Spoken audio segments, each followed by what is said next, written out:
गौतम बुद्ध का जीवन हर किसी के लिए प्रेरणादायी है। गौतम बुद्ध बौद्ध धर्म के प्रवर्तक थे। इनका जन्म 433 ईस्वी पूर्व तथा महापरिनिर्वाण 533 ईस्वी पूर्व में यहाँ था। बचपन में उनको राजकुमार सिद्धार्थ के नाम से जाना जाता था। बौद्ध ग्रंथों के अनुसार गौतम बुद्ध के जन्म से 12 वर्ष पूर्व ही एक आर्षि ने भविष्यवाणी की थी कि यह बच्चा या तो एक सार्वभौमिक सम्राट या महान आर्षि बनेगा। 35 वर्ष की आयु में उन्हें ज्ञान की प्राप्ति हुई थी। वह संसार का मोह त्याग कर तपस्वी बन गए थे और परम ज्ञान की खोज में चले गए थे। आइए आज हम आपको सिद्धार्थ के महात्मा बुद्ध बनने तक के सफर के बारे में बताते हैं। बुद्ध का गोत्र गौतम था। बुद्ध का वास्तविक नाम सिद्धार्थ गौतम था। उनका जन्म शाक्य गणराज्य की राजधानी कपिलवस्तु के निकट लुम्बिनी में हुआ था। बुद्ध के जन्म के 7 दिन के भीतर ही उनकी माता का देहांत हो गया था। उनका पालन पोषण उनकी मौसी गौतमी ने किया था। शिशु का नाम सिद्धार्थ रखा गया था। शाक्य वंश के राजा शुद्धोधन सिद्धार्थ के पिता थे। सिद्धार्थ के जन्म से पूर्व हुई भविष्यवाणी से परेशान होकर उनके पिता ने उन्हें तपस्वी बनने से रोकने के लिए राजमहल की परिधि में रखा। गौतम राजसी विलासिता में पले बढ़े, बाहरी दुनिया से आक्रांत, नृत्य करने वाली लड़कियों द्वारा मनोरंजन, ब्राह्मणों द्वारा निर्देशन और तीरंदाजी, तलवारबाजी, कुश्ती, तैराकी और दौड़ में प्रशिक्षित किए गए थे। कुछ समय बाद बुद्ध का विवाह कोलीय वंश के राजा सुप्पबुद्ध की बेटी यशोधरा से हुआ। बुद्ध और यशोधरा का एक पुत्र भी हुआ जिसका नाम राहुल था। लेकिन विवाह के बाद भी बुद्ध का वैराग्य भाव बढ़ता जा रहा था और सांसारिक सुखों के प्रति उनकी रुचि खत्म हो रही थी। इस तरह एक दिन बुद्ध अपनी पत्नी और बेटे को छोड़कर चुपचाप जंगल की ओर चले गए। सिद्धार्थ बचपन से ही अत्यंत करुण हृदय वाले थे। वह किसी का भी दुख नहीं देख सकते थे। इतने प्रयासों के बाद भी 21 वर्ष की आयु में उनकी अपने राज्य कपिलवस्तु की गलियों में उनकी दृष्टि 4 दृश्यों पर पड़ी।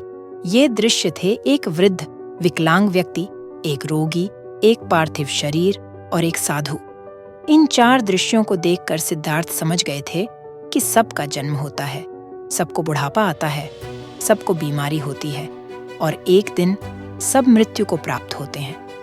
इससे व्यथित होकर उन्होंने अपना धनवान जीवन, अपनी पत्नी, पुत्र एवं राजपाट का त्याग करते हुए साधु का जीवन अपना लिया और जन्म, बुढ़ापा, दर्द, बीमारी और मृत्यु से जुड़े सवालों की खोज में निकल गए। सिद्धार्थ ने अपने प्रश्नों के उत्तर ढूंढने शुरू किए। समुचित ध्यान लगा पाने के बाद भी उन्हें इन प्रश्नों के उत्तर नहीं मिले। फिर उन्होंने तपस्या भी की, लेकिन अपने प्रश्नों के उत्तर नहीं मिले। इसके बाद कुछ और साथियों के साथ अधिक कठोर तपस्या प्रारंभ की। ऐसे करते हुए 6 वर्ष व्यतीत हो गए। भूख से व्याकुल मृत्यु के निकट पहुंचकर बिना प्रश्नों के उत्तर पाए वह कुछ और करने के बारे में विचार करने लगे थे। एक गांव में भोजन की तलाश में निकल गए, फिर वहां थोड़ा सा भोजन ग्रहण किया।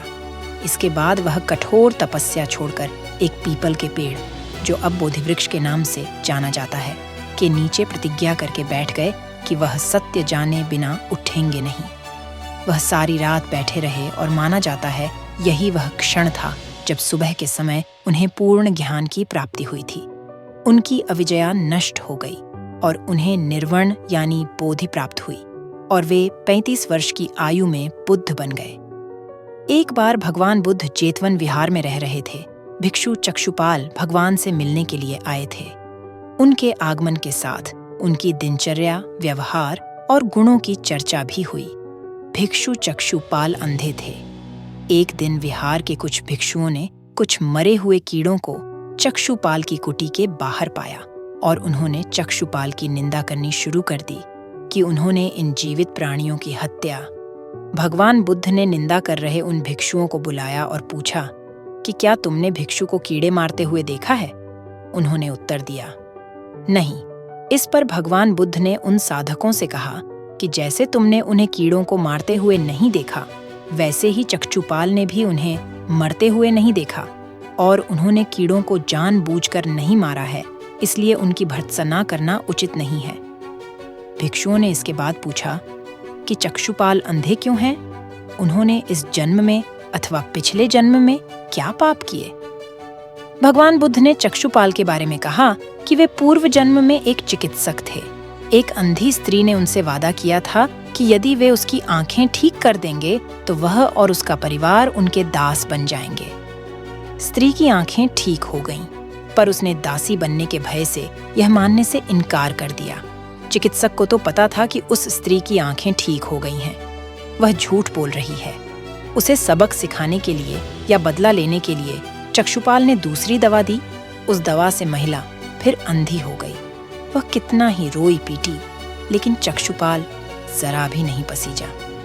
इस पाप के फलस्वरूप अगले जन्म में चिकित्सक को अंधा बनना पड़ा। एक बार भगवान बुद्ध भिक्षा के लिए एक किसान के यहाँ पहुंचे। तथागत को भिक्षा के लिए आया देखकर किसान उपेक्षा से बोला, श्रमण में हल जोतता हूँ और तब खाता हूँ। तुम्हें भी हल जोतना और बीज बोना चाहिए और तब खाना खाना चाहिए। बुद्ध ने कहा, महाराज, मैं भी खेती ही करता हूँ। इस पर किसान को जिज्ञासा हुई और वह बोला, मैं न तो तुम्हारे पास हल देखता हूँ, ना बैल और ना ही खेती का स्थल। तब आप कैसे कहते हैं कि आप भी खेती ही करते हो? आप कृपया अपनी खेती के संबंध में समझाइए। बुद्ध ने कहा, महाराज, मेरे पास श्रद्धा का बीज, तपस्या रूपी वर्षा और प्रजा रूपी जोत और हल है। पाप भीरुता का दंड है, विचार रूपी रस्सी है, स्मृति और जागरूकता रूपी हल की फाल और पेनी है। मैं वचन और कर्म में संयत रहता हूँ। मैं अपनी इस खेती को बेकार घास से मुक्त रखता हूँ और आनंद की फसल काट लेने तक प्रयत्नशील रहने वाला हूँ। अप्रमाद मेरा बैल है जो बाधाएं देखकर भी पीछे मुंह नहीं मोड़ता है। वह मुझे सीधा शांति धाम तक ले जाता है। इस प्रकार मैं अमृत की खेती करता हूँ। भगवान बुद्ध का जब पाटलिपुत्र में शुभागमन हुआ तो हर व्यक्ति अपनी अपनी सांपत्तिक स्थिति के अनुसार उन्हें उपहार देने की योजना बनाने लगा। राजा बिंबिसार ने भी कीमती हीरे, मोती और रत्न उन्हें पेश किए। बुद्ध देव ने सबको एक हाथ से सहर्ष स्वीकार किया। इसके बाद मंत्रियों, सेठों, साहूकारों ने अपने अपने उपहार उन्हें अर्पित किए और बुद्ध देव ने उन सबको एक हाथ से स्वीकार कर लिया। इतने में एक बुढ़िया लाठी टेकते वहां आई। बुद्ध देव को प्रणाम कर वह बोली, भगवन, जिस समय आपके आने का समाचार मुझे मिला उस समय मैं यह अनार खा रही थी। मेरे पास कोई दूसरी चीज न होने के कारण मैं इस अधखाए फल को ही ले आई हूँ। यदि आप मेरी इस तुच्छ भेंट स्वीकार करें तो मैं अहोभाग्य समझेंगी। भगवान बुद्ध ने दोनों हाथ सामने कर वह फल ग्रहण किया। राजा बिंबिसार ने जब यह देखा तो उन्होंने बुद्ध देव से कहा, भगवन, क्षमा करें, एक प्रश्न पूछना चाहता हूँ। हम सब ने आपको कीमती और बड़े बड़े उपहार दिए जिन्हें आपने एक हाथ से ग्रहण किया, लेकिन इस बुढ़िया द्वारा दिए गए छोटे एवं झूठे फल को आपने दोनों हाथों से ग्रहण किया। ऐसा क्यों?